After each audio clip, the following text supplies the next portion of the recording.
Hey guys, tonight we begin with the world behind the veil, the life of an Ottoman harem concubine. Often reduced to rumor or fantasy, the reality was far more layered, one of power, politics, beauty, and brutal competition, all housed within the gilded walls of the imperial palace. So, before you get comfortable, take a moment to like the video and subscribe, but only if you genuinely enjoy what I do here. And let me know in the comments where you're tuning in from and what time it is. It's always fascinating to see who's joining us from around the world. Now, dim the lights, maybe turn on a fan for that soft background hum, and let's ease into tonight's journey together. You've just woken up in the Topkapi Palace harem. The good news? You're surrounded by silk, satin, and scented rosewater. The bad news? You are also surrounded by 200 other concubines, all of whom may or may not want to outshine you, out-scheme you, or in some cases, outlive you. You blink awake on a cushioned divan that looks like it was hand-stitched by blind angels using golden thread, because it probably was. You'd think this would feel luxurious. It doesn't. It feels like pressure. Constant, velvety pressure. A bell rings. Not for prayer, but for grooming. You have exactly 10 minutes to prepare your face to look naturally flawless, which is Ottoman for paint it like a Renaissance oil painting and smile like you enjoy it. There's rose oil for the skin, crushed pearls for your cheeks, and enough kohl eyeliner to write a love letter across your eyelids. Mascara? Invented by disappointment and applied with a twig. Privacy? Never heard of her. You share your chamber with women who may love you like sisters or plot your downfall like middle management villains. Gossip travels faster than letters. Alliances form over pomegranate seeds. Betrayals begin with a hairpin left in the wrong place. And the scent? Imagine a jasmine-scented fog bank, mixed with anxiety, incense, and the eternal hope of catching the Sultan's eye. If Chanel ever released a perfume called Ambition and Claustrophobia, this would be it. You rise, smooth your embroidered caftan, hand-washed by a servant girl who's 12 but somehow already hates you, and head toward morning roll call, where senior eunuchs decide which concubines get summoned to the Sultan's attention. It's like a beauty pageant, except the prize is existential terror. No, you can't leave. Yes, someone is always watching. And your survival hinges on remaining fascinating, fragrant and fertile. Welcome to your day in the Ottoman Imperial Harem, where your first waking breath is a power play, your smile is strategy, and your bed is softer than freedom. And it only gets weirder from here. Welcome to the Hammam, the steam-filled spa where imperial politics happen naked. You might assume the bathhouse is for hygiene, and technically you'd be right.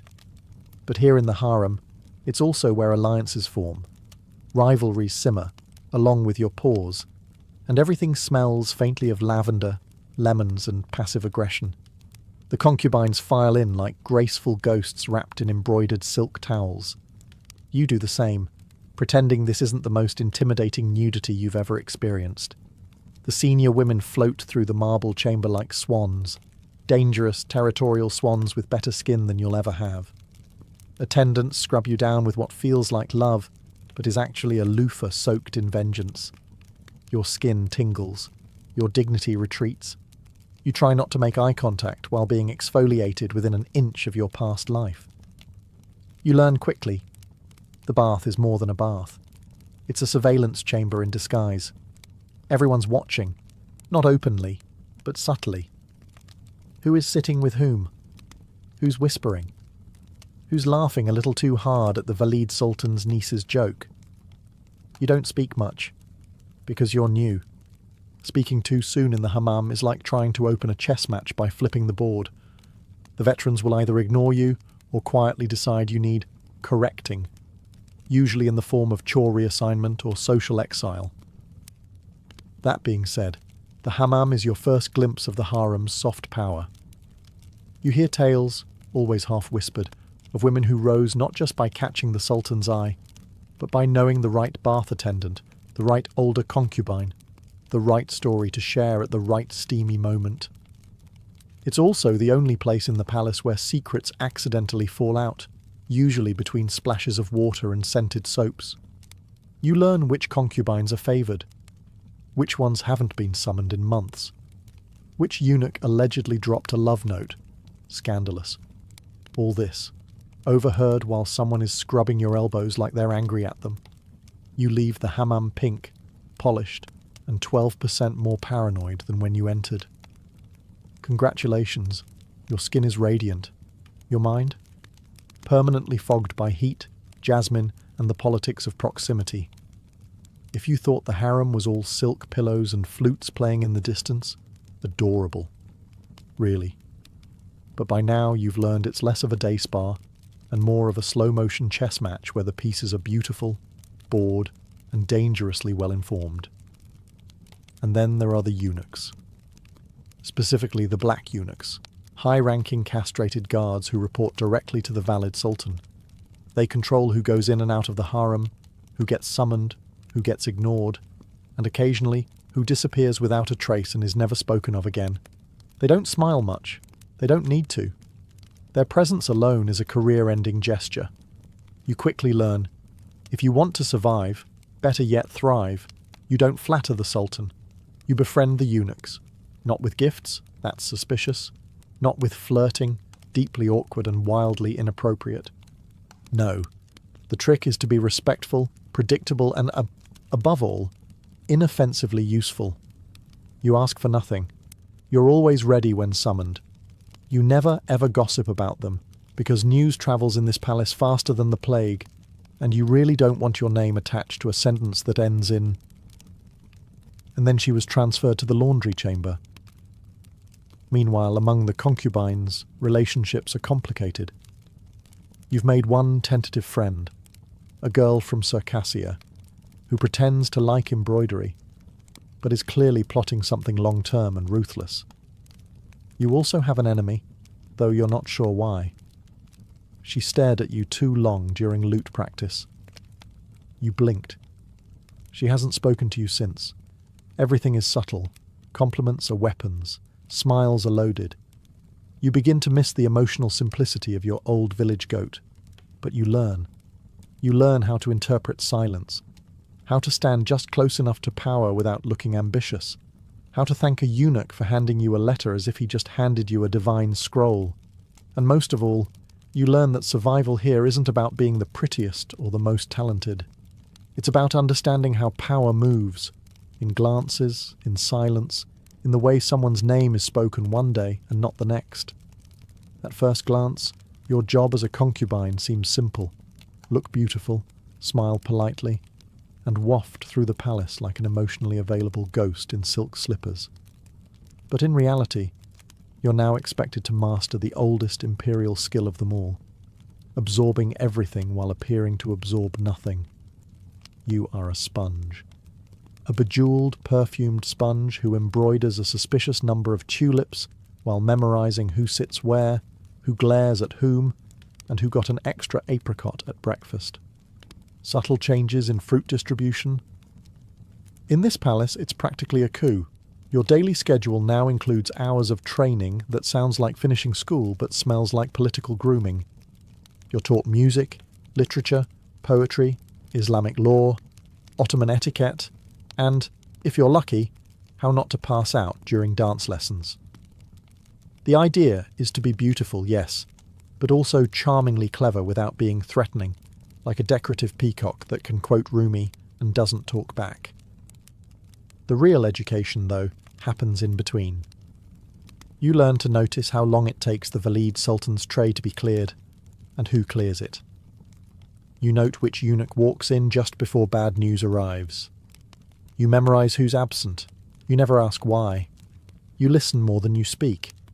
Actually, you don't speak unless someone 3 ranks above you asks you to. Even then, you keep it brief. Ideally with a comment that's humble, insightful, and somehow flattering to them without sounding like you're trying. And while you sit there with your hands neatly folded over your embroidery, which may or may not be a misshapen dove, you are quietly archiving every interaction in your mental scroll, alliances, slights, opportunities, names. especially names. You also begin to understand the unspoken ranking system. Who is favoured, who is tolerated, who is 3 skipped meals away from being reassigned to kitchen duty. You are currently somewhere between interesting newcomer and acceptable wall furnishing. Don't worry, that's better than it sounds. Because the truth is, in the Ottoman harem, looking harmless is one of the most dangerous things you can do, and you're starting to do it quite well. There are 2 kinds of fear in the harem: the fear of being overlooked and the fear of being noticed. Today, you are flirting dangerously with the second. It begins innocently. You are handed a new robe, not the usual subtle grey-blue cotton you've worn for weeks, but something far too bold. Silk, rose-coloured, embroidered with tiny golden vines. You stare at it like it just proposed to you. From the VIII Sultan's steward, the servant girl mutters, eyes down. This could mean anything. Maybe you're being rewarded. Maybe you're being tested. Maybe it was meant for another concubine, and you're now walking into someone else's assassination plot with very soft sleeves. You put it on. It fits suspiciously well. As you pass through the harem corridors, the other women notice. Not openly, that would be beneath them, but with precisely timed pauses in conversation, raised brows, and one glance so sharp it could cut embroidery thread. You sit for morning recitation with your posture a little straighter. You pretend not to notice that you've been placed slightly closer to the front. Not directly next to the favoured ones, but not with the wallpaper girls either. Then there's the rose. Later that afternoon, a eunuch delivers a single pink rose to your quarters. Just one. No message, no explanation. You hold it like it might detonate. In palace code, this could mean anything. The Sultan might have noticed you. Or someone wants it to look that way. Or maybe you're being set up for palace gossip. The deadliest game of telephone in Ottoman history. The safest move. You press the rose between the pages of your prayer book and tell absolutely no one. Not even your shadow. Especially not your shadow. She gossips. You go to bed that night draped in rose silk, feeling like a target inside a Valentine's Day card. Here in the harem, rising too quickly is suspicious. Standing out is dangerous. But disappearing, that's worse. So you hold your posture, sip your sherbet, and prepare for whatever this robe and rose combination means, because it might be everything, or it might be nothing. And in this place, both are equally terrifying. Dinner in the harem isn't dinner.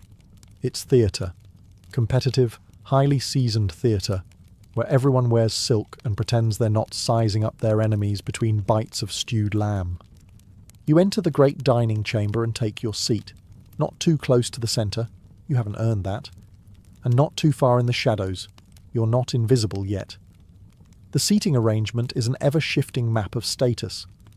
One week you're near the lute player who knows everyone's secrets. The next, you're next to a woman who hasn't spoken since 1572. The food arrives on trays carried by silent eunuchs. Bowls of saffron rice, pomegranate-studded pilaf, grape leaves, sweet sherbets in crystal glasses, all of it delicate, flavourful, and somehow emotionally threatening. No one rushes. That would be vulgar. You nibble slowly, gracefully, like someone who doesn't even really need food because she is nourished by poetry and intrigue alone. Conversations are hushed. Nobody laughs too loud unless they're trying to send a message. I'm confident enough to be cheerful in this snake pit. You nod politely. You smile just enough. You do not, under any circumstance, ask for more bread. Hunger is weakness. So is gluttony. Also, someone might be watching to see if you take 2 figs. You catch eyes with another concubine across the table. She's new. Or maybe she's old and reborn with a better tailor. Either way, her earrings are too large for her rank, and her smile is the kind that comes with long-term plans. You break eye contact before she decides you're a problem. Then comes the part no one ever admits, watching the eunuch enter. When he steps in, the air shifts. If he heads your way, a letter, an invitation, anything, you remain perfectly calm on the outside. Internally, your soul may or may not be breakdancing. If he doesn't, you nod as if this suits you just fine. You didn't want to be summoned anyway. You're busy, chewing suspiciously decorative grapes. By the end of dinner, nothing has happened. And everything has happened. Power has changed hands in eyebrow lifts and polite laughter. You rise, you bow, you leave. Still hungry, still smiling, still in the game. You try to sleep, which is adorable. Because the harem at night is like a theatre stage after the performance. Dim, hushed, but still full of tension. The lanterns flicker low, the fountains murmur outside, and you lie awake wondering if tonight is the night a eunuch knocks on your door. You know the rules. The Sultan chooses in secret, sometimes with intent, sometimes impulsively, sometimes because he saw a girl drop a fig with particular elegance. There is no pattern, no logic, just anticipation and silk-robed anxiety. Around you, the other women pretend to sleep. One breathes too loudly. Another keeps adjusting her veil like it might protect her from bad news or good luck. Everyone's pretending not to care. You care. Of course you care. You were handed a rose 2 days ago, and you're still trying to decide if it was a compliment or a warning. Maybe both. Maybe neither. Palace communication is like poetry written by a committee of spies. Suddenly, soft footsteps. A door creaks. Somewhere, a eunuch whispers a name. Not yours. You exhale. Relief. Disappointment. A cocktail of both served in an emotional silver goblet. You roll over and close your eyes, only for your mind to start staging imaginary conversations with the Sultan. In 3 different languages, all of which you're still learning. You dream. But not of home. That place is blurry now. You dream of the woman across the dining table with the earrings too large for her rank. She smiles at you in the dream. You wake up certain she wants you demoted, exiled, or at the very least stuck in lute lessons for the rest of your natural life. You dab rose water under your nose and pretend it's calming. It isn't. But it smells like control. At some point, just before dawn, you finally drift off. You've survived another night without being chosen, without being erased, without accidentally looking too eager or too dull. And in the palace of Topkapi, that's not sleep, that's a diplomatic victory. There are 2 stories whispered in the harem. One is the fairy tale, where the Sultan notices you, and your life is transformed by luxury, influence, and the occasional diamond the size of a walnut. The other is what actually happens. The Sultan, ruler of an empire that stretches from Hungary to Arabia, may or may not remember your name. You are one of hundreds. He could have summoned you because you look like a painting he once saw, or because his coffee tasted a bit too bitter and he's in the mood for distraction. When the eunuch knocks on your door after nightfall, he doesn't explain. He just bows. You rise, silently, heart pounding in your ears like a royal drumline. You are led through halls lit by lanterns and scented with sandalwood. A path hundreds have walked, but only a few have returned from with stories worth surviving. You arrive at a chamber where your reflection stares back from polished brass and tile mosaics. A final attendant adjusts your veil, adds 1 more drop of oil behind your ears, and gives you a look that says, "Smile, but not too much. Speak, but only if spoken to. And for the love of Allah, don't trip." You enter, and there he is, the Sultan. The man you've trained for, feared, imagined, and maybe accidentally dreamed about during Quran lessons. He is wearing silk robes and an unreadable expression. He says your name, the new one, not the one your mother gave you.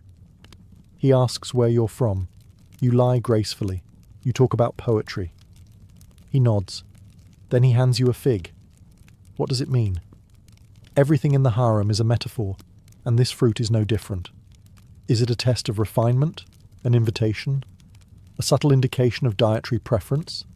You take the fig, peel it gently, and offer a reply that sounds both elegant and mysterious. Something about sweet things hiding bitterness. You hope it sounds deep. It might just sound hungry. The night passes in conversation, music, and the occasional silence that feels like a judgment. When you are dismissed, it's with a nod. You are escorted back, alone, intact, and thoroughly bewildered. You have been noticed. And now, things are about to get complicated. You return just before dawn, walking softer than usual, as if stepping too loudly might break whatever spell you were briefly under. You slept, sort of.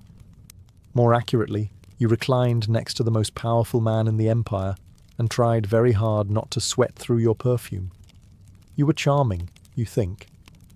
You definitely said something about poetry. Or maybe goats. You're not sure anymore. The eunuchs say nothing when you pass. That's good. Silence is always preferable to a knowing smirk. Back in the harem, the air smells different. Same jasmine incense, same rose oil in the hallway, but now it's seasoned with something new. Attention. The concubines don't look at you directly. That would be crass. But you feel their glances bounce off your shoulders like decorative daggers. At breakfast, your seating has changed, a little closer to the centre. Not too obvious, but enough to say, she might be relevant now. Your sherbet is slightly colder than everyone else's. It's the little luxuries that reveal everything. You're still you, still technically low in rank, still expected to attend lessons, still responsible for folding far too many embroidered towels. But now you're under surveillance. Not by the palace guards, by everyone else. Girls who never spoke to you before suddenly want to share their favourite verses from Persian poetry. A servant accidentally leaves a pomegranate on your tray, a fruit associated with fertility, which is about as subtle as dropping a baby cradle in your lap. Even your enemies become more polite. They nod slightly. Their eyes, however, remain sharp and amused, like cats watching a candle. The older concubines offer no expression at all. They've seen this before. Some of them were you, 5 years ago. 1 or 2 still might be. You spend the rest of the day doing what the harem trains you to do best, appearing neutral. You speak when addressed. You smile just enough. You move like you belong here, because now you sort of do. But the real trick? Not letting anyone know how you feel. Because in this palace, emotion is a currency, and yours is under heavy exchange. You've stepped onto the palace ladder now, the one no one talks about, but everyone's scrambling up in their softest slippers. It doesn't lean against a wall. It floats, shifts, and sometimes snaps in half under the weight of ambition. The first step, survive the attention. Your name, your new government-issued Ottoman name, is whispered more often now. Not loudly, of course, just enough that you begin to feel like a character in someone else's play.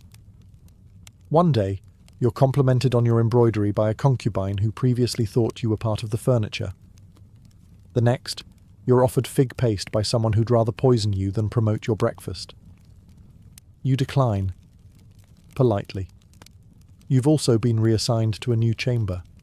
It has 2 extra cushions, better lighting, and a mirror that doesn't distort your face into a medieval fresco. That's not generosity. That's a signal. You're rising.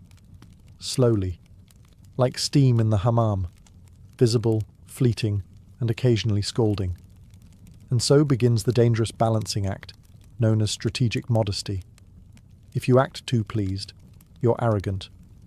If you act too humble, you're manipulative. If you trip on your robes and faceplant into the prayer mat, okay, that's just unfortunate, but they'll still talk about it. The Valide Sultan, the mother of the Sultan and CEO of all that glitters, starts to notice you. Not directly, of course, but her steward now nods at you in the hallway. That's basically an endorsement, or a warning, possibly both. Meanwhile, your peers begin dividing into categories: the friendly opportunists, the silent threats, and one terrifying girl who seems to live entirely on melon and revenge. You learn to navigate them all, with smiles that say, "I respect you," and eyes that whisper, "But I will absolutely outlive you." Pearls appear on your caftan one morning, small ones, at the collar, a gift, or a test, Or just pearls. You wear them carefully, like armor with excellent luster. Every gesture matters now. How you walk, how you bow, how long you hold someone's gaze. This isn't flirtation. This is diplomacy. In slippers, you're climbing, gently, carefully. And if you fall, the floor is paved with other girls who once had pearls too. There are moments in palace life that make your pulse trip over itself. Being summoned by the Sultan is one. Being noticed by the VIII Sultan, that's a different league entirely. She doesn't just run the harem. She is the harem. Architect of alliances, keeper of traditions. Benevolent grandmother one moment, political thunderstorm the next. And today, she looks at you. Not a passing glance. Not a polite acknowledgement. A full, direct, measured look. The kind of look that suggests she knows where you came from, where you're going, and how you chew your melon slices. You respond the only acceptable way. You panic. Internally. Externally, you bow with mechanical precision, lower your gaze just enough to show respect, but not subservience, and immediately begin questioning every outfit you've worn in the past month. Later, a steward arrives with a message. You are invited to assist with one of the Valide's charitable sewing projects. Translation: she wants to observe you in a room full of older, sharper women who can detect ambition at 500 paces. You arrive on time. Not too early. That's desperate. Not too late. That's suicidal. She sits surrounded by cushions, embroidery hoops, and the kind of silence that dares you to speak first. You don't. You thread a needle and pretend this doesn't feel like a job interview disguised as domestic servitude. The other women chat. Politely. The Valida listens. Occasionally, she asks a question. Where were you educated? What's your favorite surah? Have you ever met anyone who truly understands politics? You answer carefully, gracefully, as if your entire future depends on it. Because it does. At one point she smiles, not at you, near you, which is basically the same thing. When it's over, you bow again and exit with the calm of someone who has no idea whether they've just been promoted or marked for reassignment to towel duty. Back in your chamber, your roommate stares at you like you've just returned from riding a dragon. She looked at you, she whispers. You nod, smiling faintly. You don't say it aloud, but yes. And you're still sweating. There's a knock at your chamber door, not the gentle knock of a friend, or the impatient tap of a eunuch carrying towels. This one is deliberate, the kind of knock that comes with consequences. A message is handed to you. You are invited to a private tea by one of the Sultan's favoured consorts. Her name is whispered through the harem like a lullaby sung with a knife in it. She is powerful, poised, and, depending on who you ask, either your best chance at survival or the reason girls disappear mysteriously during lunch. You accept. Of course you do, because saying no in the harem is about as effective as throwing a fig at a cavalry charge. You dress with mathematical care. Not too extravagant. She might think you're challenging her. Not too plain. She might think you're insulting her. You settle on elegance with plausible humility and add a hairpin that says, I'm competent, but not plotting in yet. The tea room is small, perfumed, and intimidatingly silent. She sits alone, reclining like someone who invented reclining. Her robe is embroidered with threads that probably cost more than your hometown. She gestures for you to sit. You do, gracefully, quietly, with just enough bow to imply deference but not desperation. She pours the tea herself. That's either very generous or very symbolic, possibly both. What follows is a masterclass in veiled threats and indirect compliments. She tells you she's heard, you've caught the attention of some influential eyes.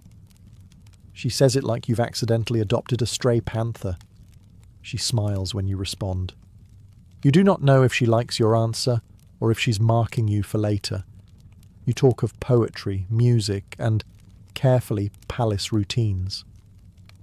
She nods often. Occasionally she glances at the door, as if calculating whether you're worth her time or just another chapter in her scrapbook of rising starlets. After the second cup, she dismisses you with a smile that could launch or sink a career. You return to your chamber exhausted and slightly unsure whether you've been recruited, warned, or subtly claimed. Either way, someone very important now knows your name, and that is both your greatest asset and your newest liability. By now, you've learned that words in the harem are like spices, used sparingly and always with purpose. Say too much, and you're exposed. Say too little, and you're forgotten. But if you say just enough, and let silence do the rest, that's when you become dangerous.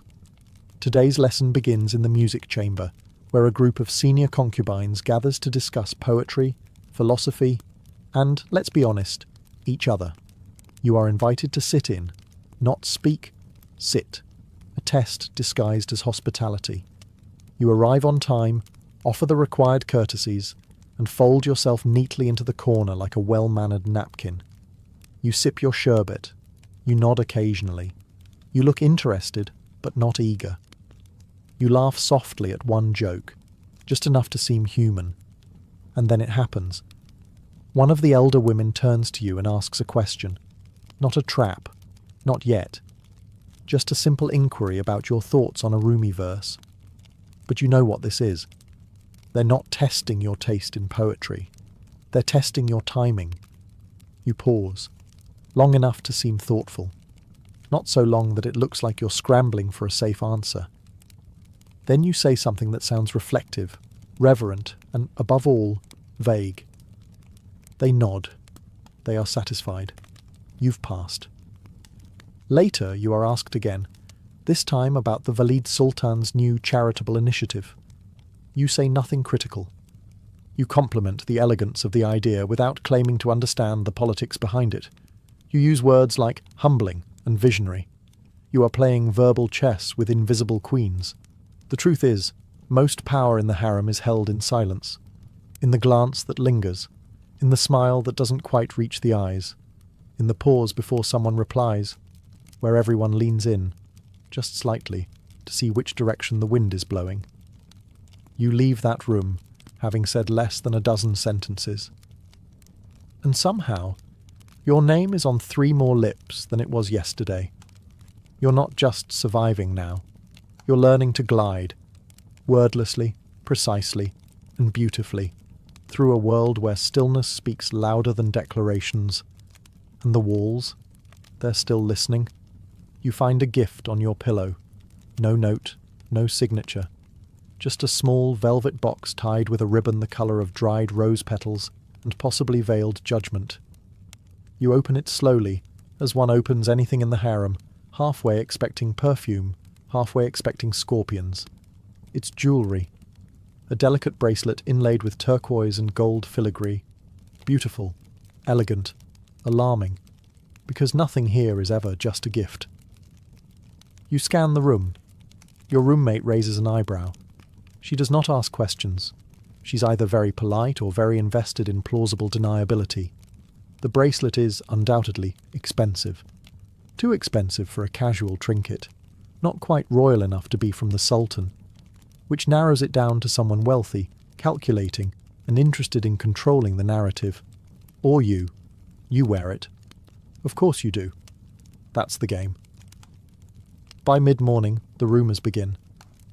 She received a gift, someone whispers at the fountain. From whom? Someone else replies. She didn't say, comes the answer, which in this place is the same as saying everyone should assume the worst or most interesting option. You maintain your expression, a calm mix of modesty, confusion, and mild boredom. Meanwhile, your internal monologue is doing cartwheels through every past conversation, searching for enemies, allies, and anyone with a taste for turquoise. By lunchtime, the gossip has mutated. You've allegedly received a secret message, a hidden proposal, and an heirloom passed down from the VIII Sultan herself. All untrue, all dangerously believable. Then comes the whispered warning. A servant girl, low-ranked, easily ignored, drops your tray and mutters, "Careful who puts things in your hand when they can't say it to your face." You thank her, because that's what you do when someone warns you indirectly of possible sabotage while pretending to be clumsy. You keep the bracelet on, but you sleep with it tucked under your pillow, just in case. In the harem, a gift is rarely a gesture of affection. It's a test, a leash, a label, or a gentle reminder that your name is being spoken in rooms you haven't entered yet. And sometimes the most dangerous thing you can wear is not a smile, but proof that someone wants to claim you. One morning, just before the call to prayer, you're summoned. Not by a eunuch, not by a servant, but by a letter, sealed in the imperial blue wax, delivered with no explanation, just a glance that suggests everything is about to change. You sit alone as you read it. The script is elegant. The offer is clear. You are to be elevated, moved to more private quarters, closer to the sultan, closer to the core of the palace, and further from anonymity. It is on paper a promotion. But here in the harem, a promotion is just a prettier word for exposure. Accept, and you step into the world of real influence. Politics, intrigue, the possibility of bearing a royal child, of becoming a consort, maybe even the sultan's favourite. It's what some women dream of. It's also where women vanish. You have until sunset to reply. So you walk the gardens, the ones where you used to hide in the shadow of elder concubines. Now they look smaller. The fountains still whisper. The tulips still bloom like delicate secrets. But the air feels different. It's your name they speak now. You think of home, blurry now. You think of the other girls, the ones who never rose, the ones who rose too fast, the ones who were clever, but not clever enough. And you think of yourself.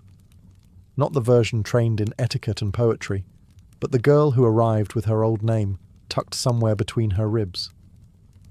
That night, you dress carefully. One final choice. You walk past the curtains, the silken borders that separate the known from the unknown, and in the stillness, you answer.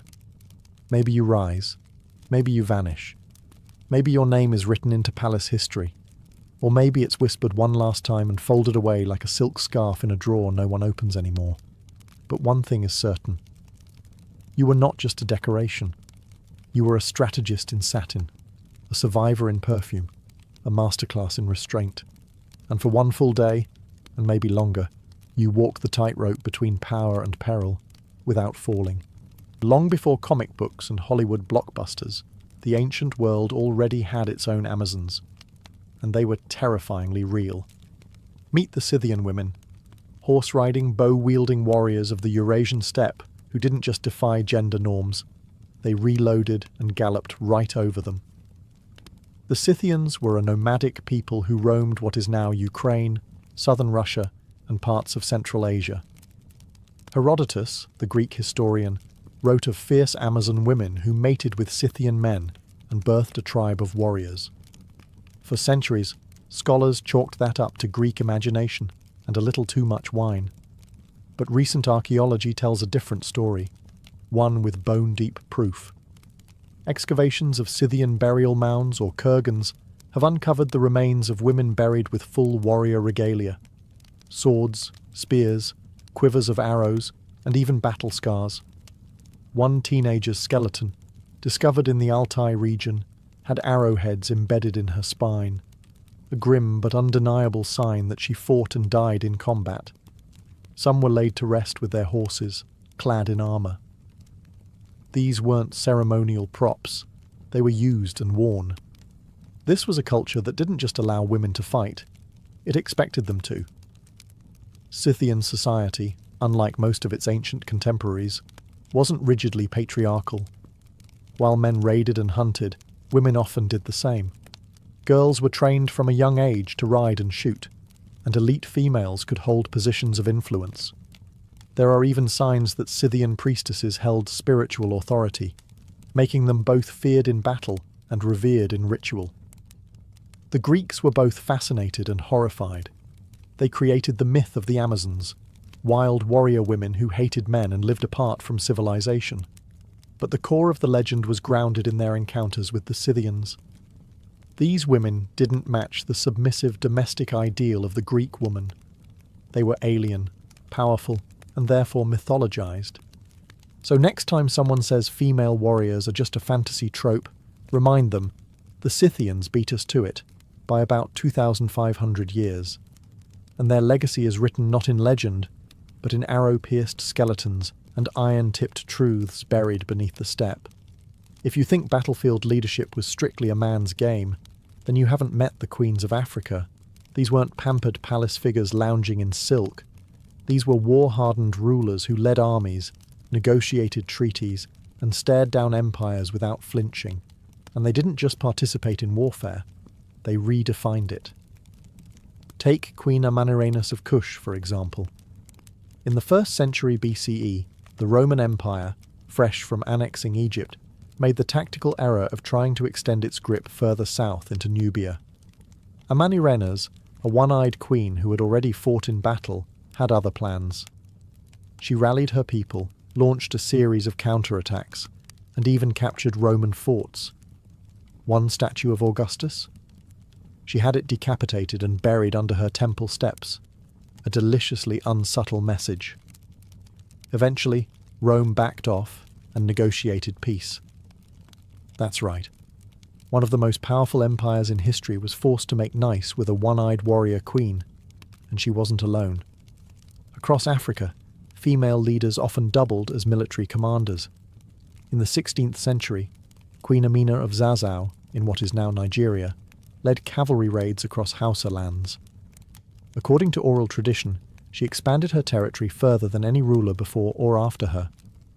Amina built walls around cities, developed trade routes, and more importantly, never let her gender limit her battlefield authority. Her soldiers respected her not just because she was queen, but because she could probably outfight most of them.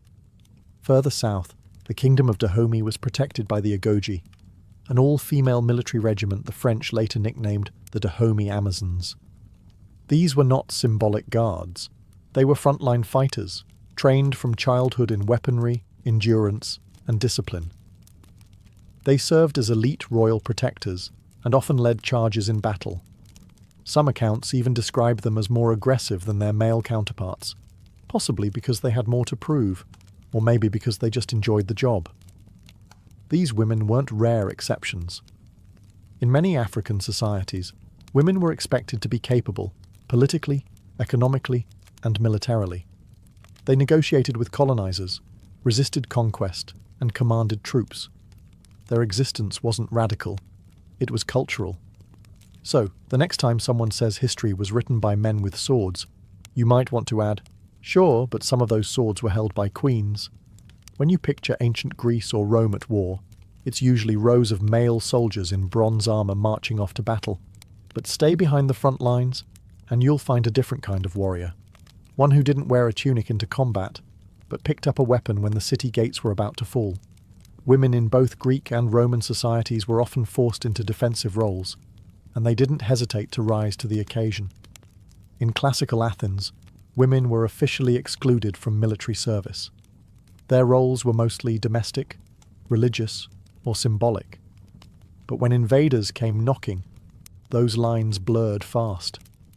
During the Persian Wars, for example, Greek women acted as logistical support, running supplies, caring for the wounded, and in some desperate cases, throwing roof tiles from the city walls onto enemy troops.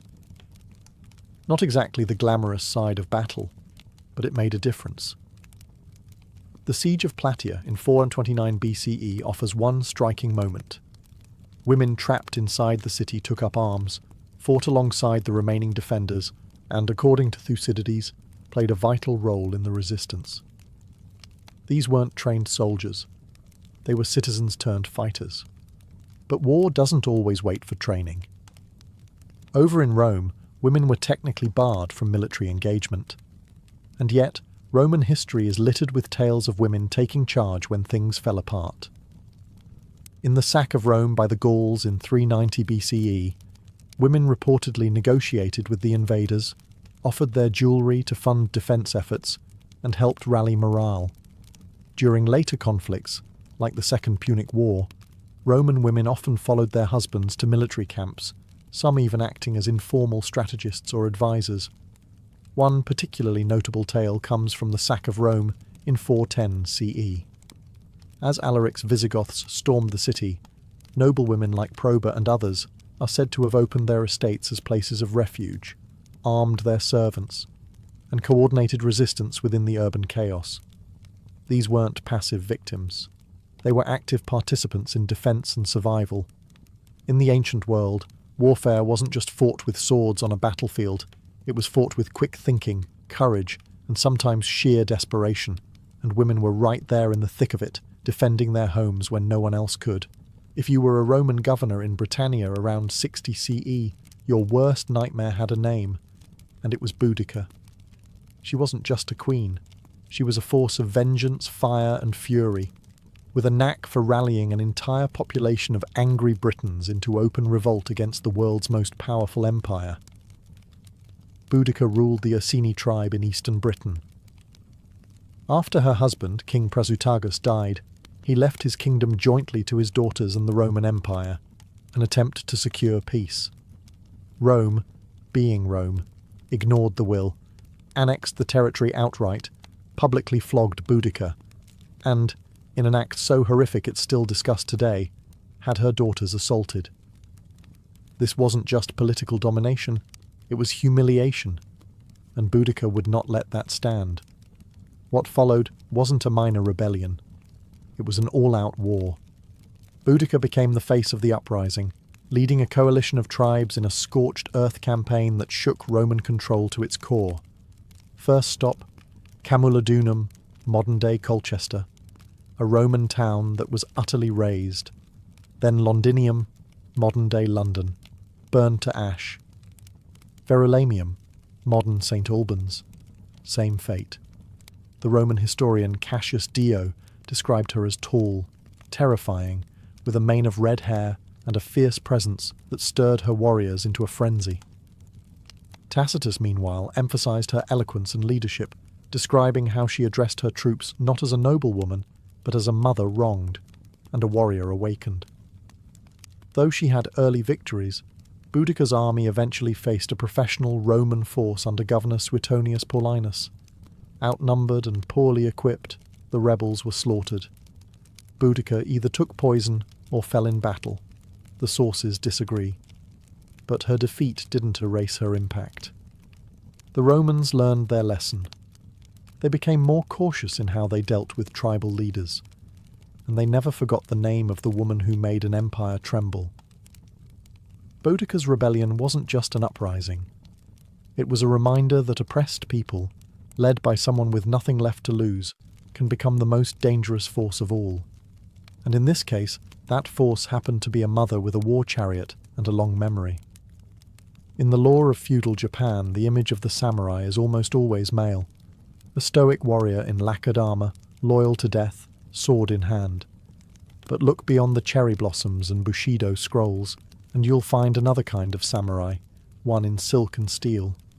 The Onabu geisha, or women warriors, were not only real, they were deadly.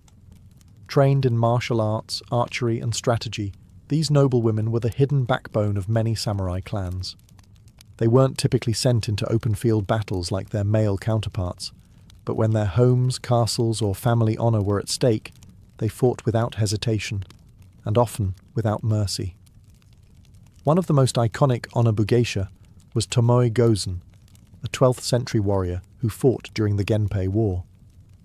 Described in the Heike Monogatari, Japan's epic of war and honor, Tomoe was said to be a peerless rider and remarkable archer who could cut down men with one sweep of her katana.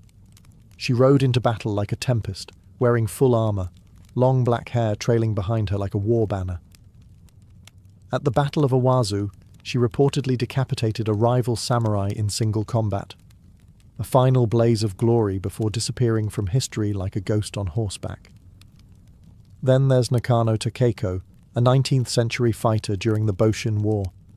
She wasn't formally part of the imperial army, women weren't allowed, so she formed her own unit. an unofficial corps of female warriors who fought with naginata, pole weapons. She died leading a charge against imperial forces, taking a bullet to the chest. Her last request, to be buried with honor by her sister so the enemy wouldn't claim her body. These women weren't tokens or legends. They were part of the martial tradition, upholding the values of Bushido, loyalty, bravery, and self-sacrifice. Some even received the same training as their male counterparts in times of war. Of course, as Japan modernized and centralized its military power, the Onabu geisha were pushed to the margins, their stories reduced to folklore. But the reality remains. In Japan's blood-soaked history of samurai clashes and castle sieges, women's blades were sharpened just as often, and just as deadly. The Roman Colosseum, a monument to cruelty, entertainment, and testosterone-fueled violence. Lions, spears, slaves, and sweaty men locked in mortal combat. But what if we told you that sometimes the combatants weren't just men? That buried beneath the mythos of the Roman gladiator is the lesser-known reality of female gladiators, the gladiatrices. While they were rare, these women did exist, and they weren't there to serve snacks. They fought in front of roaring crowds, trained in the same ludi, gladiator schools, and were often treated with both titillation and terror. Roman emperors, especially the more theatrically inclined, like Nero and Domitian, loved the shock value of women in combat. Female gladiators were novelties, yes, but also formidable warriors in their own right. Evidence is scattered but compelling. A marble relief from Halicarnassus shows two women, Amazon and Achillea, locked in combat. The carving even notes that they fought to a draw, which was considered an honourable outcome. Their names weren't randomly assigned either. They evoked mythic female warriors, framing these women not as weak imitators, but as ferocious equals. Literary sources also mention them. The satirist Juvenal, never one to miss an opportunity to judge, mocked upper-class women who trained as gladiators, suggesting it was a scandalous rejection of femininity. Others, like Suetonius, note that female fighters sometimes appeared in nighttime spectacles, lit by torches and fueled by wine-soaked crowds who weren't exactly there for a thoughtful display of martial skill. But training was real, and the danger wasn't staged. These women fought with swords, tridents, and nets, just like male gladiators, and they bled just as much. They were often slaves, prisoners of war, or criminals sentenced to the arena. Some were volunteers, octoratae, who chose the life of a gladiator for fame, money, or escape from worse fates. In 200 AD, Emperor Septimius Severus banned women from gladiator combat altogether, perhaps worried that Rome's taste for female fighters was becoming a bit too unorthodox, or perhaps because women were proving too good at it. So while they didn't dominate the Colosseum, the gladiatrices carved out a brutal, blood-stained space of their own. In the sand, gender meant little. Skill, ferocity, and survival meant everything. The medieval battlefield wasn't just a boys' club with chainmail. While most women were kept far from formal combat roles, some didn't get the memo, or ignored it on purpose. Whether disguising themselves as men, leading troops as abbesses, or simply refusing to stay in the convent when swords started swinging, medieval women found ways to fight, both literally and symbolically. One of the strangest categories of warrior women, the warrior nuns. During the Crusades, certain religious women did more than pray for victory. They picked up weapons. While most did so defensively, records exist of abbesses and nuns taking command when their convents or lands were threatened. In the 12th century, the abbess of Quedlinburg was a spiritual leader and a military one, commanding vassals in battle as the head of a powerful religious territory. She didn't wear armour, but she sure gave orders like a general. Then there were women who simply became men, at least on paper. Medieval records reveal multiple cases of women disguising themselves in male clothing to enlist in armies. Some were caught and executed, others passed undetected for years. One example is the story of a woman known only as John. who served in an English garrison during the 100 Years' War. When discovered, her comrades reportedly shrugged and let her continue, because she fought just as hard as they did. Joan of Arc, of course, is the superstar of this category, a teenage peasant girl who claimed divine visions, dressed in men's armour, and led the French army to victories that stunned Europe. But for every Joan, there were dozens of unnamed women who didn't have visions or sainthood, just grit and opportunity. Even outside of the battlefield, women played tactical roles. Noble women in besieged castles often coordinated defences, rationed supplies, and negotiated with enemy forces. Eleanor of Aquitaine, while not a sword-swinging warrior, accompanied her husband on crusade and was rumoured to have worn armour, whether as a statement, protection, or performance, is still debated. The point? The Middle Ages weren't nearly as monolithic as they seem. Women found loopholes in rigid systems, snuck past the rules, or simply made up new ones. And while history didn't always record their names, it certainly felt their presence on the battlefield. When people think of the medieval Islamic world, they might imagine flowing robes, caliphs in grand courts, or scholars debating science and philosophy. What they often miss?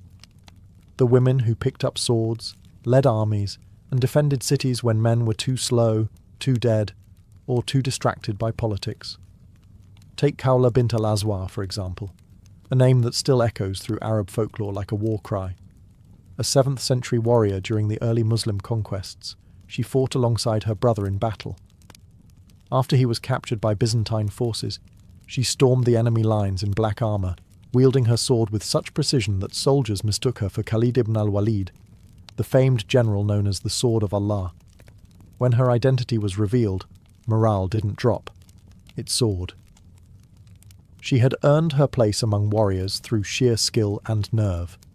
Women like Khawla weren't just battlefield anomalies.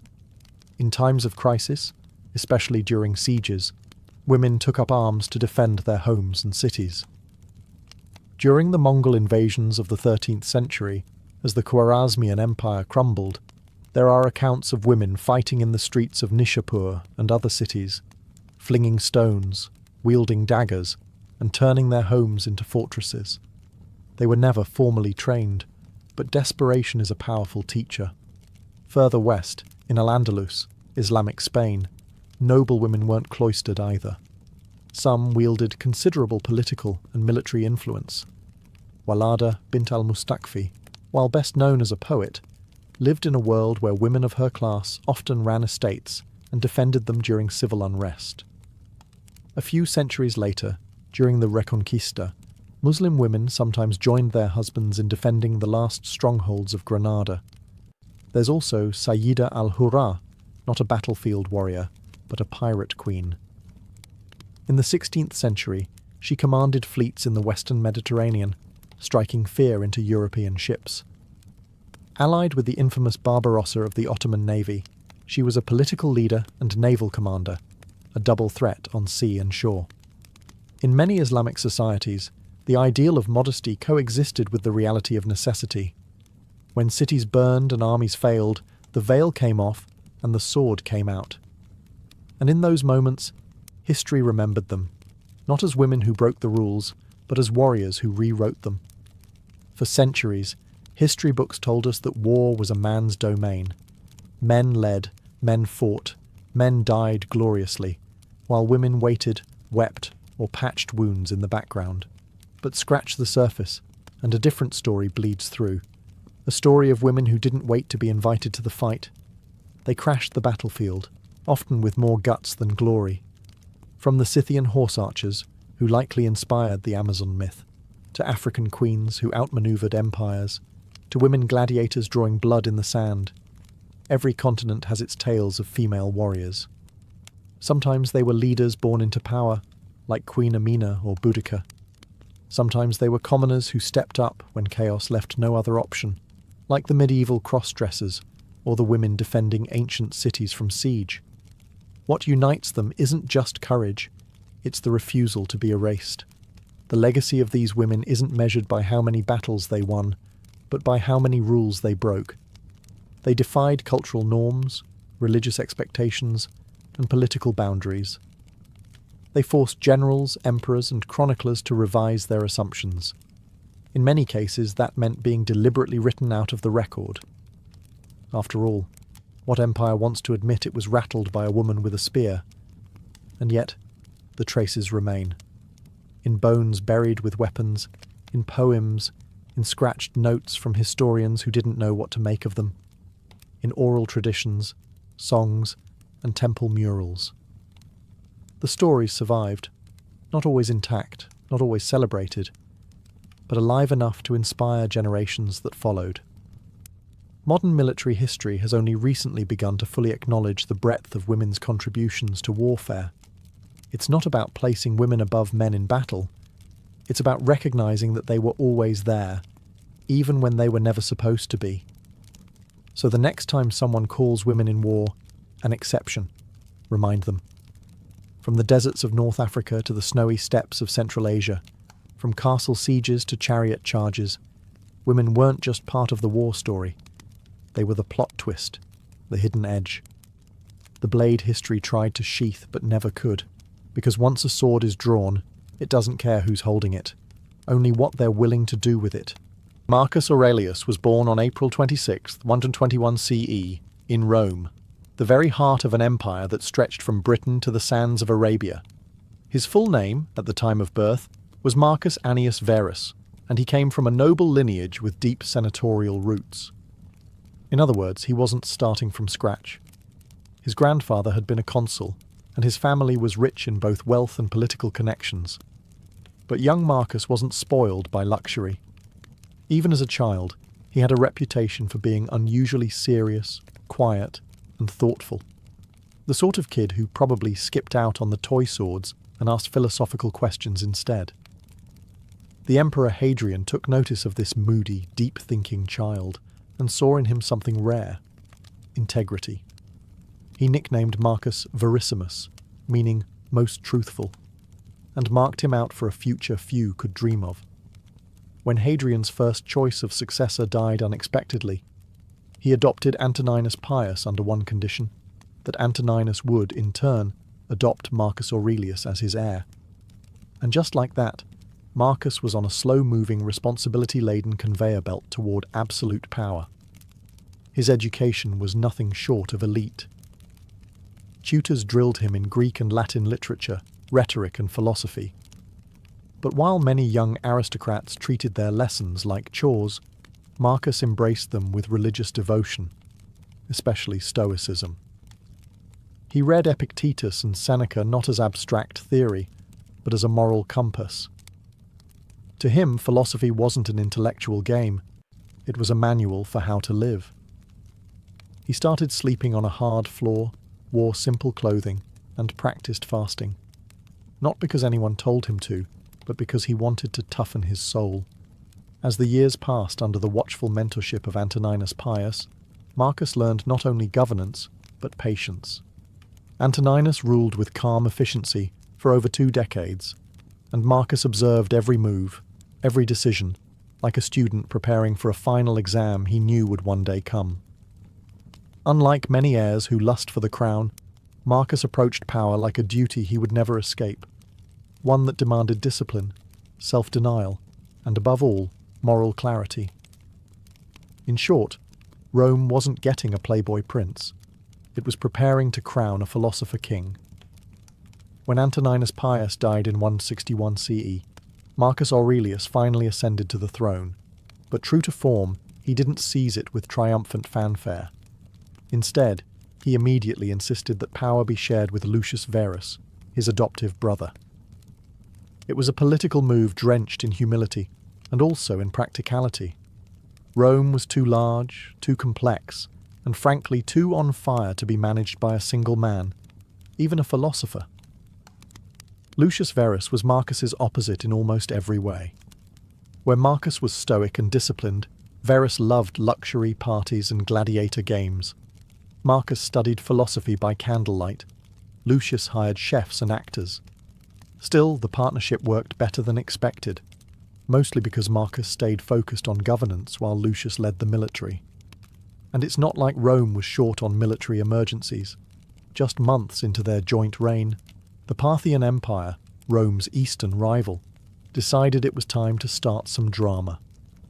Lucius Verus led the campaign, while Marcus oversaw resources and logistics. The war dragged on for several years but ended in Roman victory. So, win-win, right? Well, not quite. The returning legions brought more than just glory. They carried disease. A mysterious plague, now believed to have been smallpox or measles, swept through the empire. The Antonine Plague would go on to kill an estimated 5 million people, including a large chunk of the Roman military. Cities withered, crops failed, panic spread. And just when things couldn't get worse, they did. Germanic tribes along the Danube frontier saw Rome's weakness and started to push hard against the borders. Rome was being hit from every direction: disease, war, political unrest. Marcus, barely into his rule, was already knee-deep in catastrophe. Lucius Verus died in 169 CE, likely from the plague, leaving Marcus to govern alone, the weight of the world now fully his to carry. Most rulers would have crumbled, but Marcus, calm, meditative, unflinching, saw adversity not as chaos, but as a test, a fire to be endured, not avoided. He didn't whine. He didn't retreat. He turned to his stoic principles and faced Rome's unravelling fabric with quiet resolve. After all, for Marcus, being emperor wasn't about personal glory.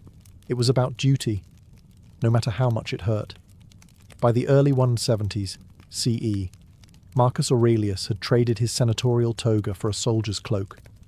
The Germanic tribes, especially the Marcomanni, Quadi, and Sarmatians, were pouring across the Danube frontier, emboldened by Rome's recent plague-weakened defences. Marcus didn't delegate this crisis from a marble palace. He rode north, he set up camp, and he stayed there, year after year, leading from the front lines like a general, not a philosopher king. It was in these harsh frontier conditions, surrounded by mud, cold, disease, and constant danger, that Marcus penned one of history's most quietly revolutionary texts, Meditations. He didn't write it for publication, glory, or even his heirs. It was a private journal, a philosophical diary, in which he reminded himself how to remain moral, rational, and composed in a world gone mad. Where other emperors built triumphal arches, Marcus built an inner citadel. In one moment, he was inspecting fortifications or negotiating with tribal leaders. In the next, he was scribbling thoughts like, "You have power over your mind, not outside events. Realize this, and you will find strength." That wasn't campaign strategy. It was soul maintenance. The wars were brutal. The Germanic tribes were not pushovers. They knew the terrain, used guerrilla tactics, and were desperate. Yet Marcus pressed on, adapting Roman military tactics, reorganizing legions, and making hard choices, including granting slaves and non-Romans military roles in exchange for loyalty. Traditionalists grumbled, but Marcus didn't care. He needed bodies, not bloodlines. Despite constant pressure, Marcus refused to become cruel. While his generals urged scorched earth campaigns, he often opted for diplomacy. When cities were taken, he forbade unnecessary slaughter. When tribes surrendered, he offered them land and autonomy, not annihilation. Even on the battlefield, he clung to stoic principles like a man clinging to a raft in a storm. The irony wasn't lost on him. The man who valued tranquility more than glory had become one of Rome's most battle-worn emperors. Yet he bore it all with grim grace. He wasn't fighting for conquest or fame. He was fighting to protect a crumbling empire, and perhaps to test whether philosophy could survive in the mud and blood of real life. Spoiler: it could. While Marcus Aurelius commanded legions and dealt with border invasions, his most enduring legacy wasn't forged with a sword, but with a pen. Amid tents, snow, and the groans of wounded soldiers, Marcus began writing what we now call Meditations, a collection of deeply personal reflections on life, virtue, suffering, and death.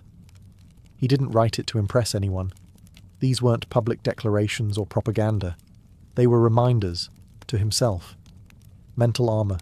Notes from a man desperately trying to stay humane while presiding over a world unraveling.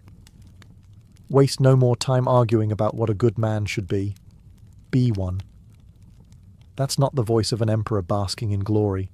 That's someone reminding himself to live with integrity, even when no one's watching. The text reveals a constant inner struggle. Marcus battled not just Germanic tribes, but his own impulses, anger, pride, despair.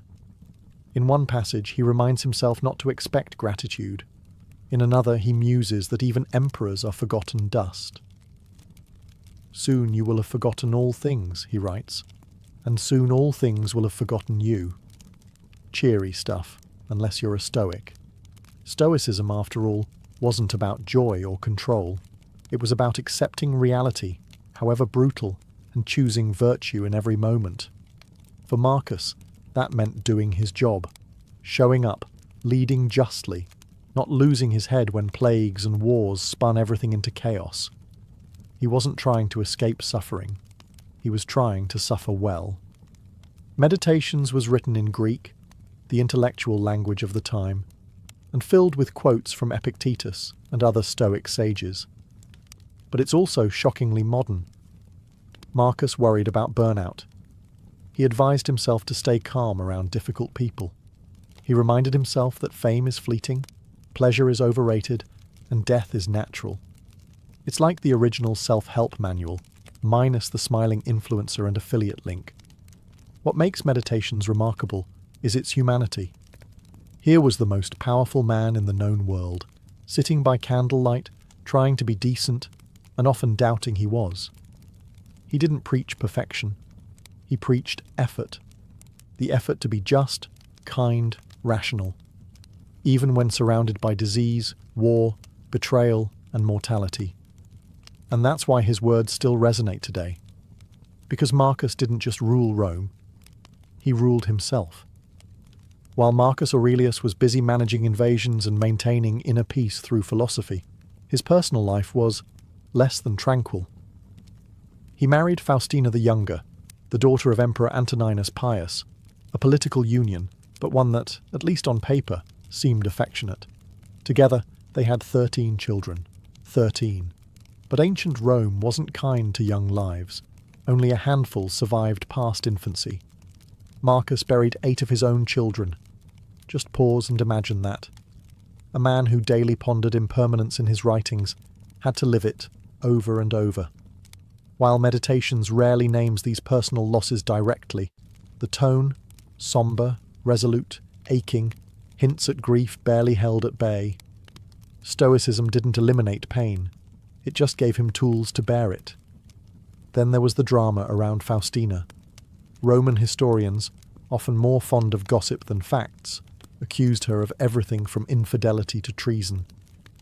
Cassius Dio and the notoriously salacious Historia Augusta claimed she had affairs with gladiators, soldiers, and possibly plotted against Marcus. But Marcus never publicly condemned her. In fact, he honoured her memory after her death in 175 CE, with temples, coins, and statues. Either he didn't believe the rumours, or he chose forgiveness over scandal. But family tensions didn't end there. One surviving son, Commodus, was being groomed to rule. And let's just say, Commodus was not his father's son in temperament or philosophy. While Marcus was scribbling meditations on humility and restraint, young Commodus was reportedly more interested in extravagant displays, wrestling matches, and self-glorification. Still, Marcus clung to the Roman tradition of hereditary succession. Despite signs that Commodus might be a dangerous choice, Marcus refused to break with custom. He named Commodus co-emperor in 177 CE, a decision that would cast a long, dark shadow over his legacy. At home and abroad, the pressures mounted. Marcus rarely had a moment of peace, if not from external chaos, then from private heartbreak. But he never abandoned his duties. He continued issuing legal reforms, supporting philosophy, and stabilizing an empire beset on all sides by change and decay. Through it all, Marcus Aurelius remained composed, committed, and, above all, human. A ruler who was constantly tested, not just by the sword, but by the weight of love, loss, and legacy. As if plagues, invasions, and family tragedy weren't enough, Marcus Aurelius also had to contend with betrayal, the kind that cuts deepest when it comes from inside the tent. In 175 CE, a respected general named Avidius Cassius declared himself emperor. This wasn't some obscure provincial revolt. Cassius was the governor of Syria and a man Marcus had trusted with immense military authority. And it wasn't entirely his fault either. A false rumour had reached Cassius. Marcus was dead. Rather than verify the facts, Cassius moved fast. He accepted the imperial title, hoping to seize power before the Senate or other legions reacted. It was a classic case of Roman ambition, running faster than Roman news. The East braced for civil war. But Marcus, he didn't panic. He didn't scream betrayal. He simply began preparing for a march east, not for vengeance, but for reconciliation. Incredibly, Marcus even considered pardoning Cassius. He believed in clemency, in preserving unity above pride. His letters and thoughts show a man determined to prevent more bloodshed, even if it meant forgiving a man who tried to steal his crown. It was the ultimate stoic move, keeping calm, not just in chaos, but in the face of personal insult. But Marcus never got the chance to demonstrate that mercy. Before he could reach the east, Cassius was assassinated by his own officers, likely fearful of what the emperor's arrival would mean for them. His head was sent to Marcus as a gift. Marcus reportedly wept. To Marcus, rebellion wasn't just a threat to Rome's authority. It was a tragedy. It symbolized the weakening fabric of imperial loyalty, the creeping instability that would eventually choke the empire. In the wake of the rebellion, Marcus travelled through the eastern provinces, not with rage, but with ritual. He performed public ceremonies, reaffirmed loyalty, and ensured that no one, especially the soldiers, misunderstood his intentions. But the cracks in the empire were widening.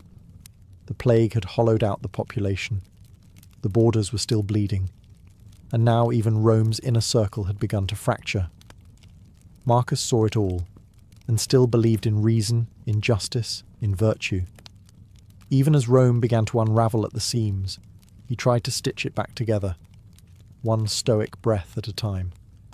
As Marcus Aurelius approached the end of his life, he wasn't resting on laurels or reclining in a marble villa. He was once again on the frontier, knee-deep in military operations against the Germanic tribes along the Danube. Despite his age and deteriorating health, he returned to the battlefield, because duty didn't retire, and neither did Marcus. The Marcomannic Wars had dragged on for years, draining Roman resources and morale. Marcus knew this wasn't just about territory, it was about survival. The Germanic tribes weren't raiding for sport, they were being pushed south by other migrating groups, part of a domino effect that would eventually lead to the fall of Rome centuries later. But in the 170s CE, Marcus was still doing everything he could to hold the line. He reorganized the frontier defenses, resettled refugee tribes as loyal Roman allies, and continued writing philosophical reflections between campaigns. In one eerie passage from Meditations, he reminds himself, "Do not act as if you were going to live 10,000 years. Death hangs over you." These weren't abstract musings. They were the thoughts of a man acutely aware that his end was near. In 180 CE, while stationed in present-day Vienna, Marcus Aurelius fell seriously ill, likely from the same plague that had haunted his reign. According to sources, he summoned his son Commodus to his side and offered him advice. Whether philosophical, practical, or desperate is lost to history. What we do know is that Marcus died shortly after, on March 17th, 180 CE, surrounded not by senators or scribes, but by soldiers. His death marked the end of what many historians call the Pax Romana, the Roman peace. It also marked the end of Rome's age of philosopher kings, Commodus would inherit the throne, and, spoiler alert, he was no Marcus. Rome's decline wouldn't begin with a bang, but with the quiet closing of Marcus's eyes and the slow unravelling of his legacy.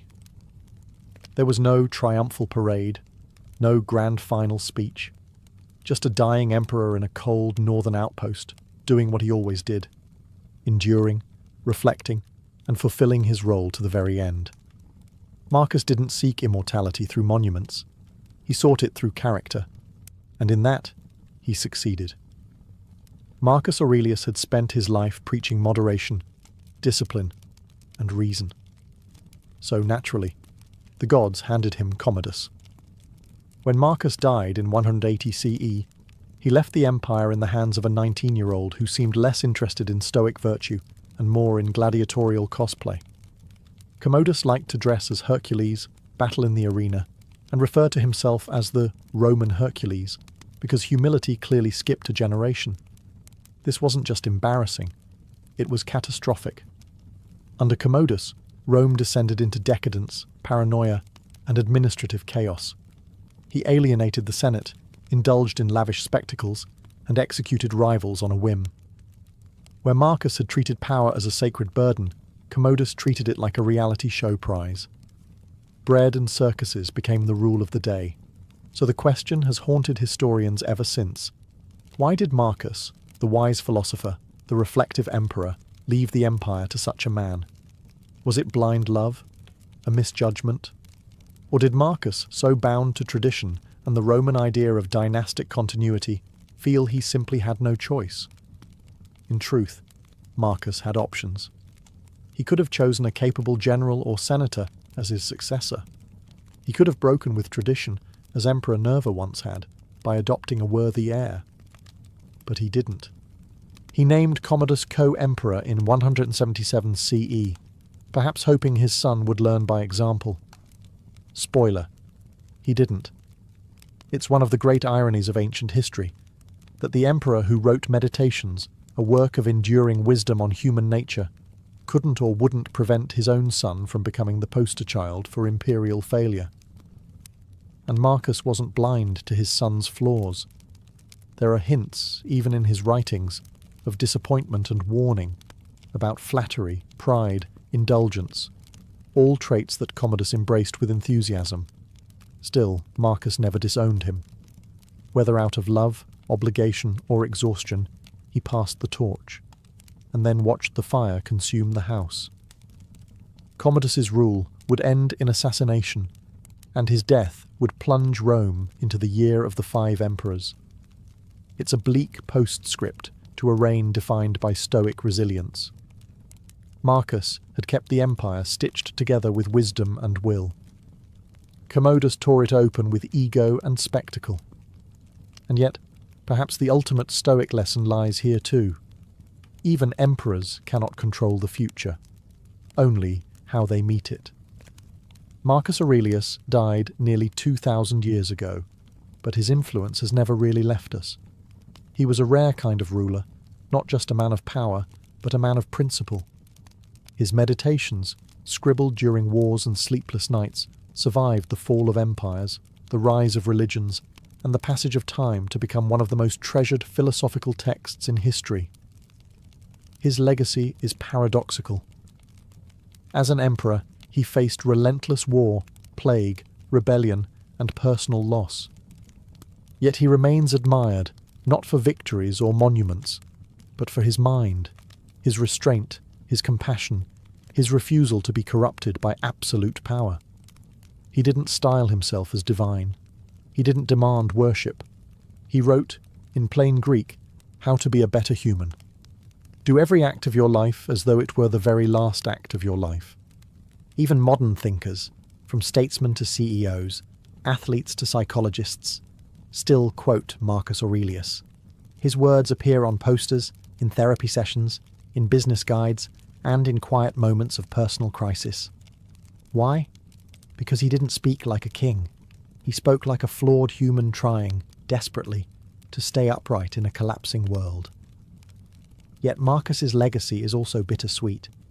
Despite his wisdom, his reign marked the beginning of the end for Rome's golden age.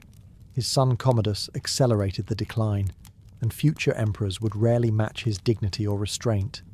It's as if Marcus was the empire's last heartbeat of moral clarity before the fever set in. And perhaps that's the most haunting part of his story, that the man who understood impermanence better than anyone left behind something strangely permanent. His empire crumbled, his bloodline faltered, but his meditations, raw, intimate, unpolished, survived. They survived because they were never meant to. They were never edited, never prepared for an audience, and that's what makes them immortal. They are the private whispers of a public man, the diary of an emperor who wanted nothing more than to live well, die justly, and leave the world no worse than he found it.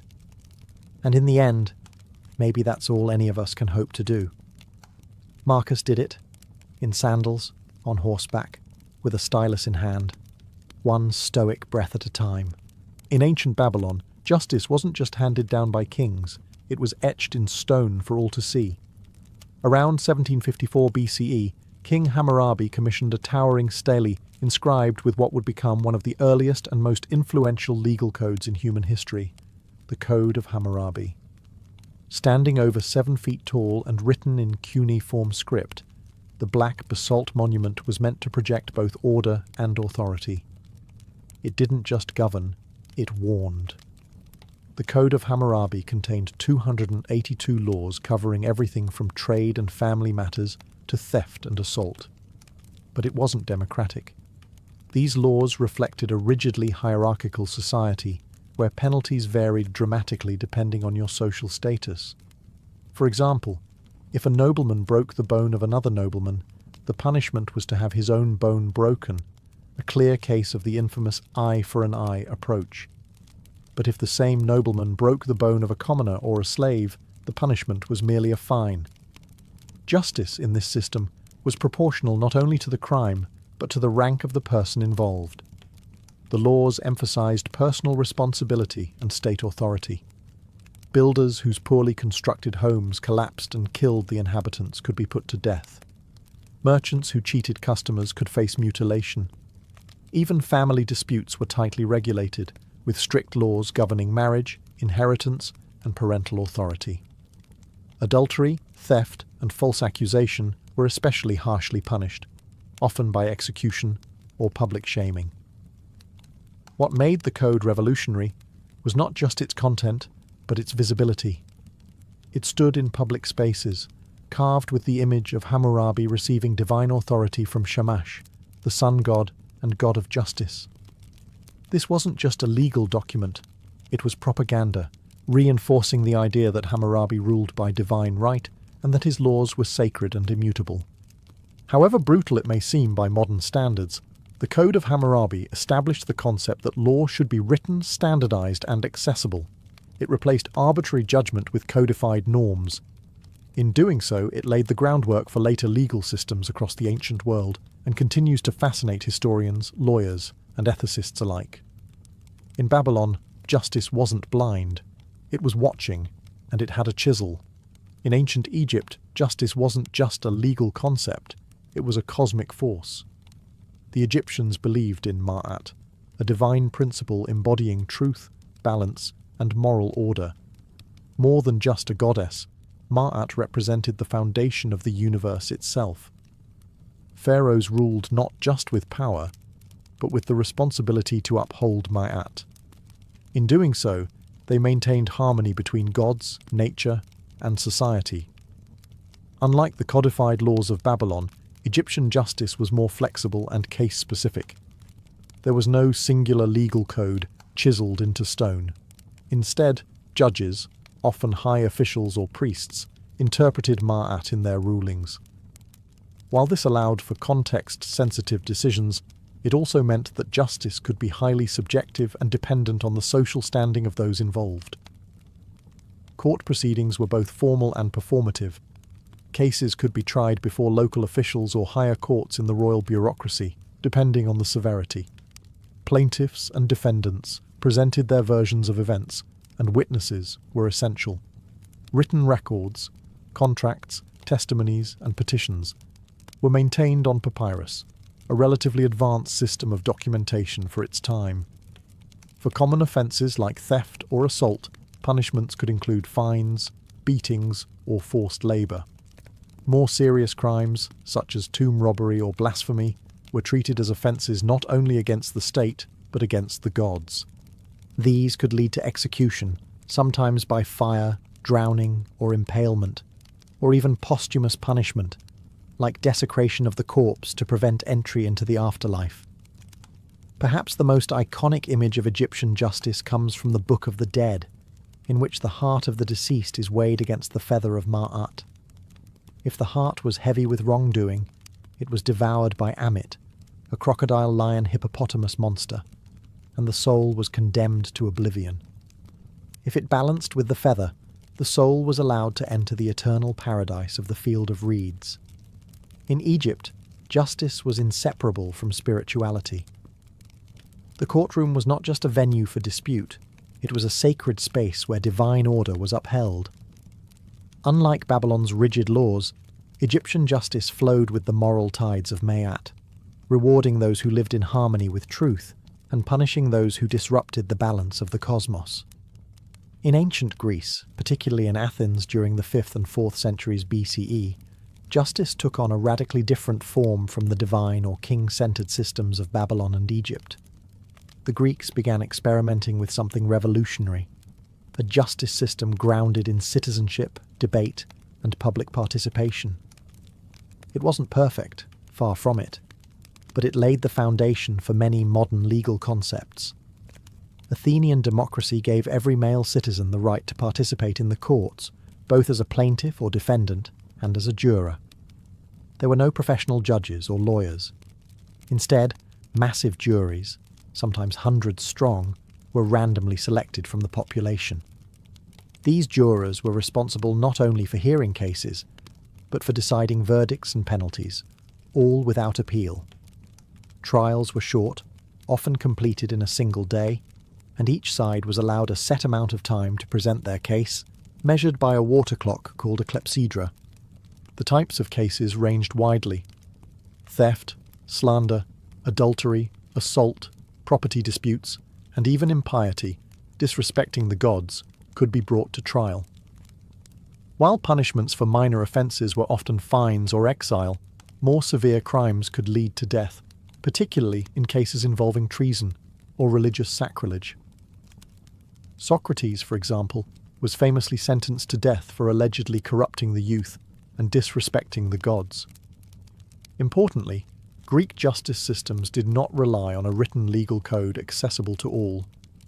While some laws were inscribed publicly, much of the legal knowledge was held by a small literate elite, meaning outcomes often depended more on rhetoric than on precedent. A clever speaker, or a rich citizen who could hire a skilled orator to speak for them, had a clear advantage. Justice was tied closely to persuasion and performance. Athenians also used a form of preemptive justice called ostracism, in which citizens could vote once a year to exile someone from the city for 10 years. No crime had to be proven, just a consensus that someone had become too dangerous or powerful for the health of the state. Though flawed, ancient Greece introduced the idea that justice could be a collective civic responsibility, not just the decree of a ruler or priest. It was an early and chaotic experiment in legal equality that still echoes in today's courtrooms. In ancient India, justice was rooted in a profound and layered concept called dharma, a term that defies easy translation but roughly means duty, righteousness, and cosmic law.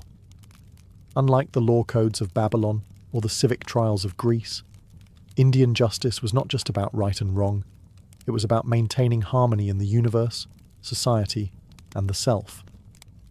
Dharma varied depending on one's age, caste, gender, and stage of life, making justice a deeply contextual and moral affair. The legal framework in ancient India was first formalized in texts known as the Dharma Shastras, with the most well-known being the Manusmriti, or Laws of Manu, compiled around the 2nd century BCE to the 3rd century CE. These texts weren't laws in the modern sense, but spiritual and social guidelines that shaped legal thinking for centuries. They defined everything from property rights and inheritance to marriage, contracts and punishments. The caste system was central to this legal vision. Brahmins, priests, kshatriyas, warriors, vaishyas, merchants, and shudras, labourers, were each subject to different rules and penalties. For instance, a Brahmin committing a certain offence might face a fine or temporary exclusion from rituals, while a Shudra committing the same act could be sentenced to corporal punishment or worse. Justice in this system was not blind. It was hierarchical, deeply tied to one's birth. Despite this, Indian justice was not entirely unforgiving. The concept of intent mattered, as did repentance. A wrongdoer could lessen punishment through penance or charity, and judges were encouraged to consider the moral and spiritual state of the accused. Kings often served as the highest judicial authority, advised by Brahmin scholars and ministers, blending divine law with royal decree. Trials could involve ordeals, especially when evidence was inconclusive. These included holding red-hot iron, walking through fire, or retrieving objects from boiling oil, believed to reveal guilt or innocence based on divine will. Such methods were seen as a last resort, not standard practice. Above all, justice in ancient India aimed to restore cosmic balance. It wasn't just about punishing crime, it was about righting spiritual wrongs, correcting social disorder, and guiding souls back toward Dharma. It was a justice system where morality, religion, and law were inseparable. Across the ancient world, when legal systems hit a wall, when evidence was lacking, witnesses unreliable, or accusations unprovable, societies often turned to the gods to decide. One of the most dramatic and terrifying ways this happened was through trial by ordeal, a practice used in multiple cultures, including Babylon, India, and later medieval Europe. The idea was simple but brutal. If human justice couldn't determine guilt, divine justice would intervene through pain. In Babylon, one common ordeal involved throwing the accused into a river. If they floated or survived, the gods had spared them, and they were declared innocent. If they drowned, guilt was confirmed, though inconveniently, the dead could no longer be punished. This method reflected a deep belief in divine oversight, as water was seen as a sacred and impartial force. In ancient India, as outlined in the Dharma Shastras, multiple forms of ordeal existed. These included walking across hot iron ploughshares, retrieving coins from boiling oil, or surviving exposure to venom. The logic wasn't cruelty, it was divine arbitration. Surviving unharmed or with minimal injury was interpreted as proof of innocence. The gods, it was believed, would not allow the innocent to suffer without cause. Though horrific by modern standards, trial by ordeal wasn't always purely physical. In some cases, it involved oaths taken in sacred spaces. Swearing on a holy object or invoking a deity's wrath was thought to bind the speaker to truth. Lying under such conditions was believed to invite divine punishment, either immediately or in the afterlife. The psychological power of ordeal was immense. It could terrify the guilty into confession and bolster the faithful's belief in cosmic justice. But it also revealed how fragile human legal systems were, how deeply ancient peoples felt the need for something beyond human judgment. Ordeals were usually a last resort, a way to settle cases no one could otherwise resolve. Despite their reliance on supernatural outcomes, ordeals reflected a desire for fairness. They were brutal, yes, but they were also democratic in a strange way. Kings and peasants alike could be subjected to them. In the absence of forensics or due process, suffering became a courtroom, and the gods were expected to serve as judge, jury, and executioner. In ancient Egypt, justice was not administered by impartial courts or elected juries. It flowed directly from the divine authority of the pharaoh. As both king and living god, the pharaoh was seen as the earthly embodiment of Ma'at, the principle of truth, balance, and cosmic order. This meant that maintaining justice wasn't just a political duty, it was a sacred obligation. The pharaoh had ultimate legal authority. His word could overrule any judgment, command the execution of criminals, pardon the guilty, or rewrite laws at will. This concentration of power was justified not through human logic, but through divine sanction. To disobey the pharaoh was to disrupt the harmony of the universe. But the pharaoh didn't govern alone. A vast bureaucratic system extended across Egypt, from royal officials in the capital to local magistrates in provincial towns. These officials acted as judges, scribes, and investigators. Their decisions were guided by royal edicts and the principles of Ma'at, rather than a formal legal code. Written laws were rare and largely case-based, passed down through precedent and scribal training. Courtrooms varied in size and importance. In local villages, disputes might be handled by a council of elders or temple priests. In major cities, formal judgment halls heard complex cases involving property, theft, assault, and inheritance. Proceedings were recorded in meticulous detail on papyrus scrolls, many of which survive today, giving us a rare window into how ancient Egyptians argued and judged. Trials included elements of both testimony and written evidence. Plaintiffs and defendants gave their accounts, often under oath. Witnesses were called, and physical evidence, when available, was considered. False accusations were taken seriously, and if proven, could result in the accuser receiving the punishment intended for the defendant. Punishments varied widely, from restitution and fines to flogging, forced labour, or execution. Crimes against temples, tombs, or royal property were treated with special severity. Yet, the system also emphasised rehabilitation and compensation. In many cases, wrongdoers were given opportunities to make amends, particularly if they confessed voluntarily. What made Egyptian justice unique was its fusion of absolute monarchy and moral expectation. The pharaoh may have ruled with unchecked power, but he was expected to wield it with fairness. In the eyes of his people and his gods, a just ruler wasn't merely feared. He was revered as the guardian of cosmic balance.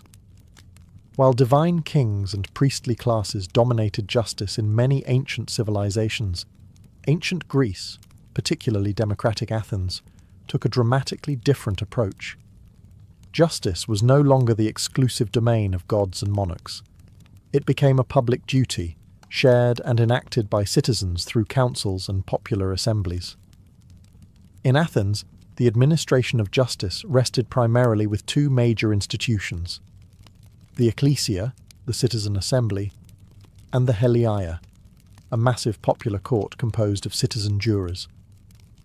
Rather than being handed down from rulers, law and justice were shaped by everyday male citizens who took turns participating in governance.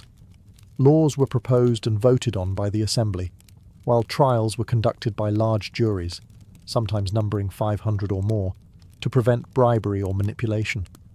There were no judges in the modern sense. Instead, magistrates, selected by lottery or popular vote, organised trials and ensured procedures were followed. However, it was the jurors, drawn randomly from citizens over the age of 30, who decided the verdict. With no appeal process and no deliberation room, verdicts were final, and penalties were voted on directly after guilt was determined. This system favoured persuasive speech over evidence. Defendants and plaintiffs had to represent themselves or hire skilled orators to write speeches on their behalf. Rhetoric was everything, and clever manipulation of public emotions could sway the outcome. While this system promoted civic participation, it also meant that justice could be uneven, less about law and more about persuasion. For certain political matters or threats to the state, special assemblies or councils were convened. One famous mechanism was ostracism, where citizens voted once a year to exile anyone deemed dangerous to democracy. No crime had to be committed, just a public consensus that someone's influence was unhealthy. 10 years in exile, no trial, no defence. Despite its imperfections, the Greek council-based system introduced powerful new ideas. The importance of peer judgment, open debate, and the notion that law belongs to the people. It was messy, emotional, and sometimes unjust. But it was also revolutionary. In Greek justice, the courtroom was a stage, the citizen was the judge, and justice was a public performance, one in which every man had a part to play, and where power was held briefly in the hands of the people themselves. In ancient India, justice extended far beyond courtrooms and punishments. It was interwoven with the concept of karma, the belief that every action carries moral weight and spiritual consequence, both in this life and in the next. Unlike the civic trials of Greece or the royal decrees of Egypt, Indian justice emphasized a cosmic ledger, where no wrongdoing escaped ultimate accountability. Karma wasn't a legal mechanism, it was a moral law embedded in Hindu, Jain, and Buddhist traditions. Good actions led to positive outcomes, while bad actions brought suffering, even if not immediately. A thief might evade human justice, but the universe itself would balance the scales. This belief reinforced ethical behavior, even in the absence of enforcement. Still, ancient India did have structured legal systems. The Manusmriti and other Dharma-shastras offered guidance not just for courts, but for individual conduct. They outlined specific duties for each caste and role in society, reinforcing that justice was not a one-size-fits-all model. Kings were expected to rule according to Dharma, and failing to do so could bring spiritual as well as political consequences. Buddhism, which emerged in the 5th century BCE, further deepened the karmic view of justice. It rejected caste-based legal inequality and promoted universal moral principles, non-violence, truthfulness, and compassion. While not a legal code, Buddhist ethics influenced rulers like Emperor Ashoka, who in the 3rd century BCE renounced conquest and reformed his empire around Buddhist values. His famous rock edicts speak of mercy, tolerance, and the moral responsibility of governance. Justice, then, was about much more than trial and punishment. It was about inner purity, intention, and spiritual accountability. A person might escape a king's penalty, but not the consequences of their own deeds. Likewise, a king who ruled unjustly was believed to be storing up suffering for himself in future lives. This karmic understanding of justice created a powerful internalized system of order. It was deeply personal, and for many, far more intimidating than any earthly authority. Whether enforced by law or left to the cosmos, Indian civilization viewed justice not merely as retribution, but as a force for restoring harmony between self, society, and the universe itself. Though thousands of years have passed since the rise of Babylon, Egypt, Greece, and India, their justice systems continue to shape how we think about crime, punishment, and fairness today. These ancient civilizations laid the intellectual, moral, and procedural foundations of legal systems that still guide societies across the globe. Babylon gave us the earliest known codified law, the idea that justice should be publicly visible, consistent, and enforced by the state. The principle of an eye for an eye still appears in legal and ethical debates, symbolizing both the call for proportionate punishment and the dangers of retributive excess. Egypt introduced the concept of divine kingship and moral law, where justice was not just social, but cosmic. The emphasis on balance, truth, and harmony echoes in modern ideas of restorative justice, where the goal isn't just to punish, but to restore community equilibrium. Greece revolutionized justice by tying it to citizenship and participation. Trial by jury, public debate, and the notion of peer judgment began in Athens and remain central to many legal systems today. Though imperfect and exclusionary, Greek democracy planted the seeds for legal systems that value public involvement and accountability. India contributed deeply spiritual and ethical dimensions to justice. The concepts of dharma and karma added a moral backbone to legal systems, encouraging personal responsibility and self-regulation. Even today, Indian law reflects a hybrid system where British legal structures coexist with religious and customary laws, demonstrating the enduring power of ancient traditions. These systems weren't flawless. They were often unjust, classist, patriarchal, and brutal. They privileged the elite, punished the vulnerable, and enforced hierarchies. But they also posed essential questions still relevant today. Who gets to define justice?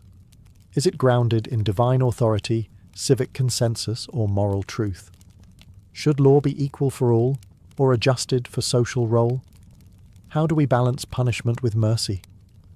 Modern law may be more humane and structured, but it carries the DNA of these early systems. We still carve laws into stone, figuratively, expecting them to uphold order. We still debate justice in courts, assemblies, and temples of thought. And we still wrestle with the same eternal tension between power and fairness, law and morality, crime and consequence. In many ways, our pursuit of justice is ancient and ongoing.